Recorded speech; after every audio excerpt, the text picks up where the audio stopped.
Hello guys, welcome back to my YouTube channel वांगशन Adoration. आज मैं लेकर आई हूँ शैडो ऑफ ऑब्सेशन का पार्ट 11। अगर वीडियो अच्छी लगे तो वीडियो को लाइक और कमेंट ज़रूर कर देना, और अगर कोई फ्रेंड भी वांगजियान फैन हो तो उसके साथ भी शेयर कर देना। तो चलिए शुरू करते हैं पार्ट 11। लंजन नीचे झुकता है और वेइंग के फोरहेड पर एक और सॉफ्ट किस करता है। फिर वह नीचे आता है और वेइंग की टेरी आइज पर किस करता है। इसके बाद वह वेइंग के लिप्स की ओर बढ़ता है। वह अपने लिप्स वेइंग के लिप्स से जोड़ता है और उसके लोअर लिप को सक करने लगता है। वह वेइंग के अपर लिप पर बाइट करता है।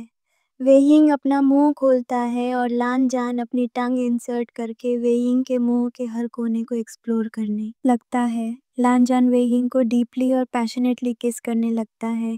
वेइंग भी लानजान के किस का रिस्पॉन्स करता है। 15 मिनट बाद लानजान वेइंग के लिप्स छोड़ देता है। वह वेइंग के हेयर रफल करता है और उसके ईयर में विस्पर करता है, मैं तुम्हारा एडवांटेज नहीं उठाना चाहता हूँ। आई एम सॉरी, मैं इससे आगे और कुछ भी नहीं करूँगा। वेइंग दर्द से कराहते हुए बोलता है।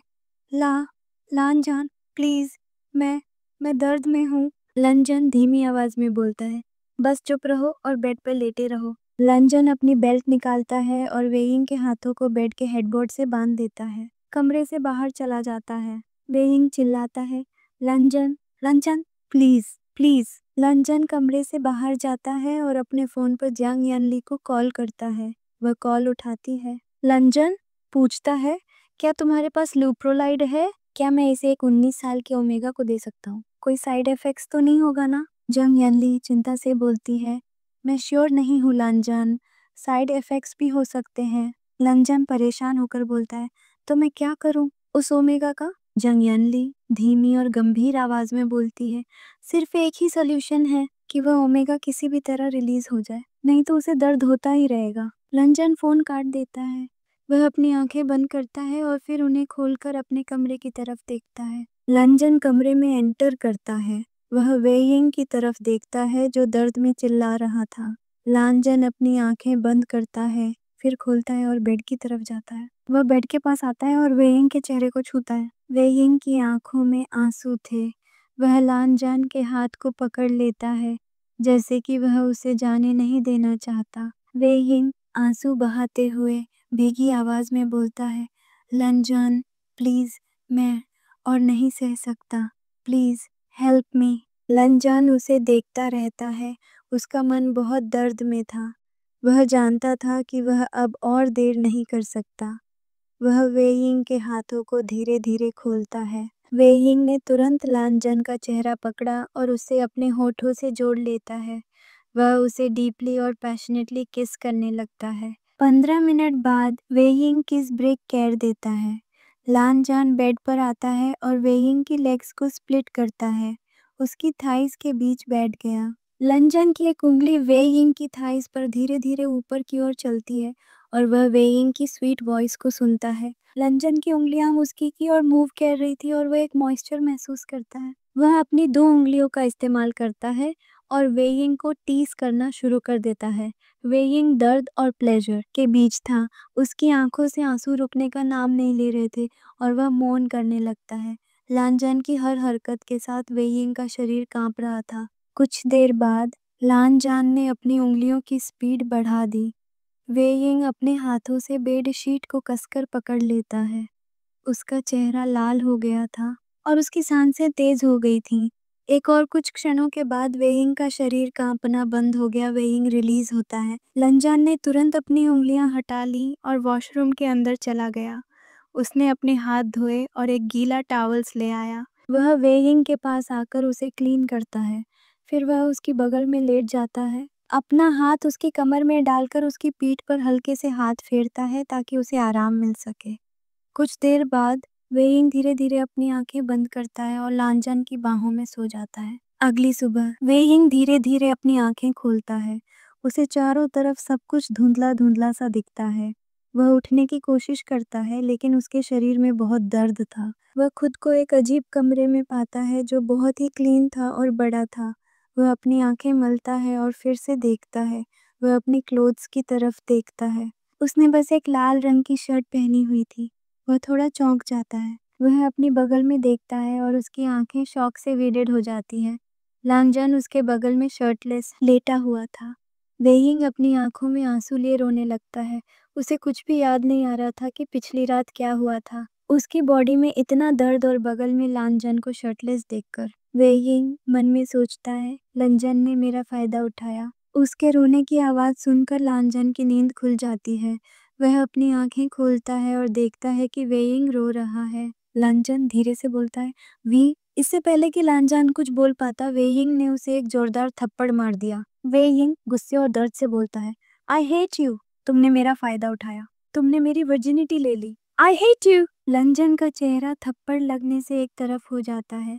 वह हैरान था कि वेइंग ने उस पर हाथ उठाया। कुछ पल के लिए वहां सन्नाटा छा जाता है और फिर लांजन गुस्से में चिल्लाता है, बस बहुत हो गया। Shut up. मैंने तुम्हारा कोई फायदा नहीं उठाया। तुम अभी भी वर्जिन हो। वेइंग हैरानी और गुस्से से बोलता है, तो फिर क्या हुआ था? मैं इतना दर्द में क्यों हूँ? मुझे कुछ याद क्यों नहीं है? मैं इतना कंफ्यूज क्यों हूँ? लांजन गुस्से में है, क्योंकि तुम्हें ड्रग दिया गया था। तुम उसके नशे में थे, इसलिए तुम्हें कुछ याद नहीं है। लेकिन इसका मतलब ये नहीं है कि मैंने तुम्हारा एडवांटेज उठाया। वेइंग बिस्तर से उठकर पास रखी एक फ्लावर वेस को नीचे पटकता है और चिल्लाता है, जस्ट शट अप। तुमने मेरा फायदा उठाया है और कह रहे हो कि तुमने कुछ नहीं किया। लंजन का गुस्सा इतना बढ़ जाता है कि वह कुछ भी और कहने के बजाय कमरे से बाहर चला जाता है। जैसे ही लांजन कमरे से बाहर जाता है, जो ही चेन अंदर आता है। वेइंग उसे देखकर तुरंत गले लगा लेता है और रोने लगता है। वेइंग रोते हुए बोलता है, मेरी जिंदगी बर्बाद हो गई। उसने उसने मेरा फायदा उठाया। उसने मुझे ड्रग दिया। जो ही चेन उसे गले लगाता है और फिर धीरे धीरे हक तोड़ता है। जो ही चेन गंभीर आवाज में बोलता है, वेइंग, तुम्हें ड्रग किसी और ने नहीं बल्कि लू जन्यू ने दिया था और यहाँ लेकर आया था। उसने तुम्हारा कोई फायदा नहीं उठाया। जो ईचन बेडशीट की तरफ इशारा करते हुए बोलता है, बेडशीट देखो, अगर उसने कुछ किया होता तो यहाँ ब्लड होता। क्या तुम्हें अभी ब्लीडिंग हो रही है? अगर इसने कुछ किया होता तो तुम्हें ब्लीडिंग होती।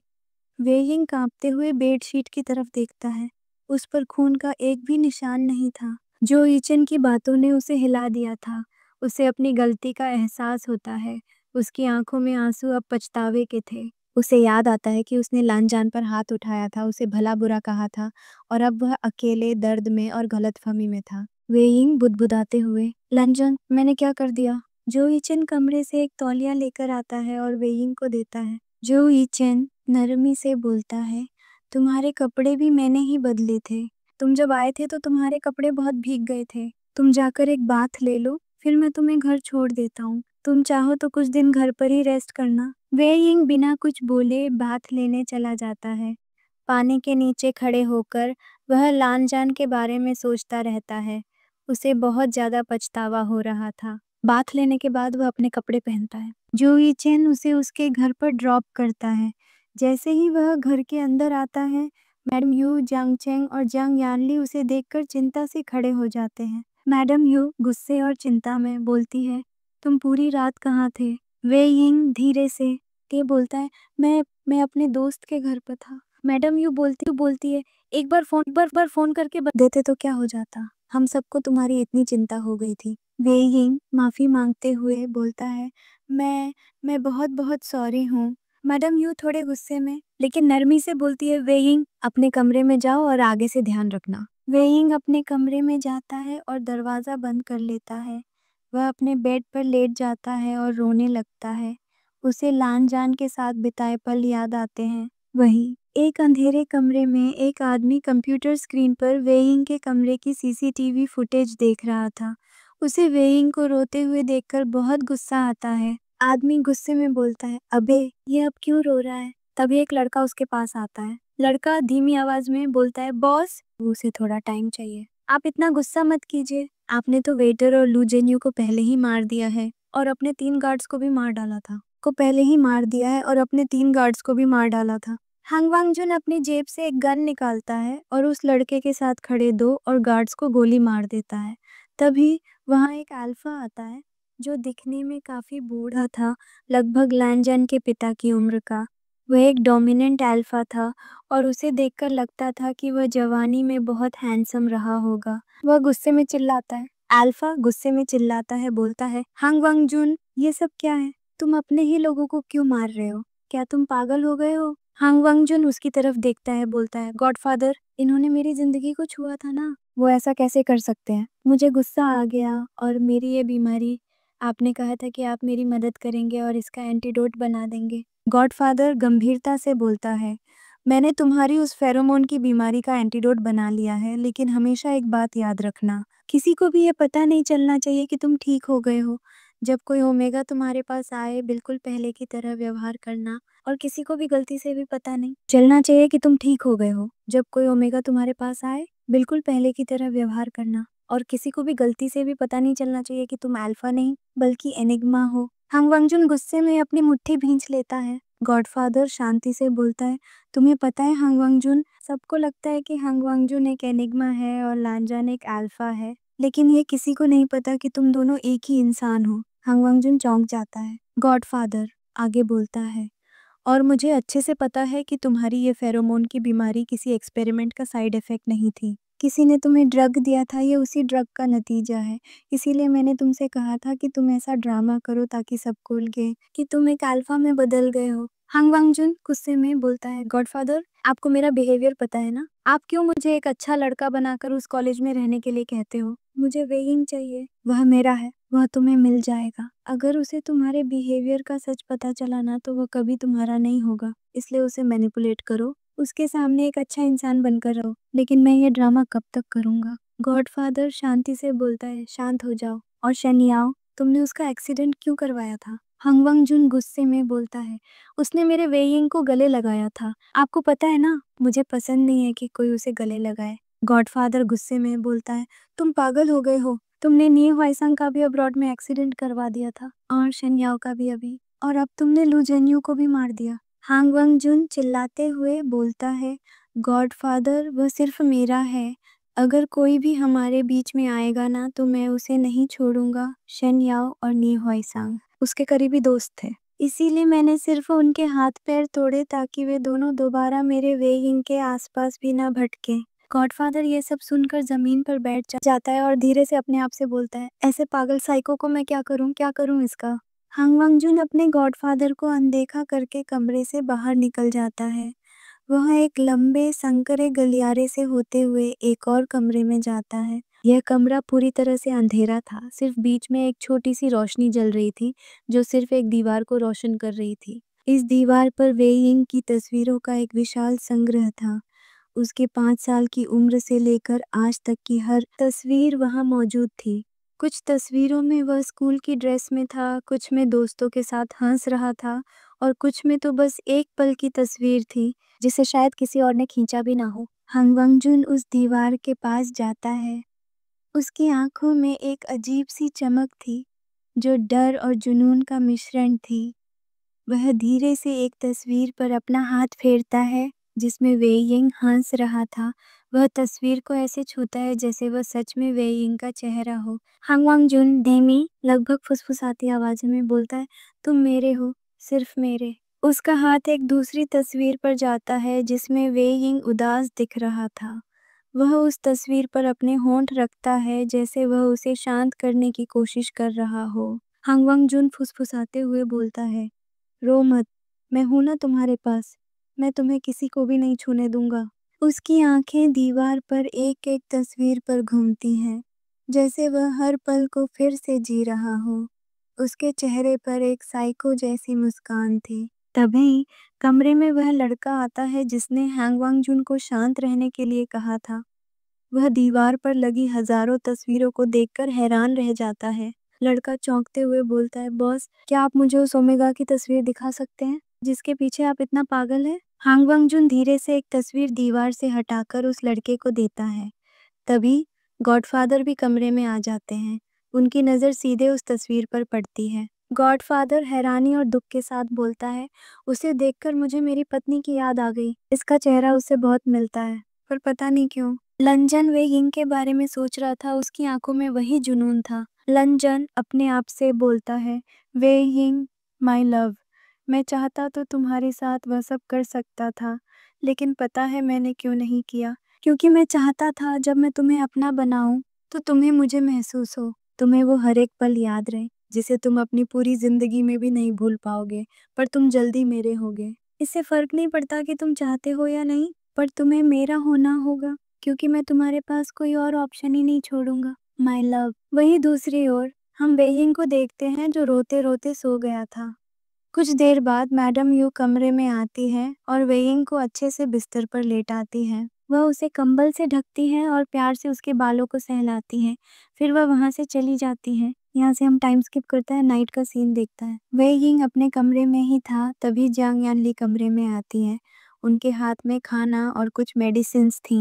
वेइंग हैरानी से बोलता है, जीजी ये सब क्या? वेइंग हैरानी से बोलता है, जीजी ये सब क्या है? जंग यनली मुस्कुराते हुए बोलती है, तुम्हें रात में बुखार हो गया था, इसलिए मैं तुम्हारे लिए खाना और दवा लेकर आई हूँ। वेइंग धीरे से बोलता है, मेडिसिन मुझे? जंग यनली प्यार से बोलती है, हाँ तुम्हें, पहले खाना खा लो, फिर मैं तुम्हें मेडिसिन दे दूंगी। खाना खाने के बाद जंग यनली दवा देती है, जिसे वेइंग खा लेता है। जंग यनली थोड़ा हिचकिचाते हुए बोलती है, वेइंग क्या मैं तुमसे एक सवाल पूछ सकती हूँ? नरमी से बोलता है, हाँ ठीक है पूछो। जंग यनली सीधे बोलती है, क्या तुम कल रात लंजान के साथ थे? वेइंग चौंक जाता है, लेकिन झूठ बोलते हुए बोलता है, नहीं शीखे, मैं अपने दोस्त जो ईचन के साथ था।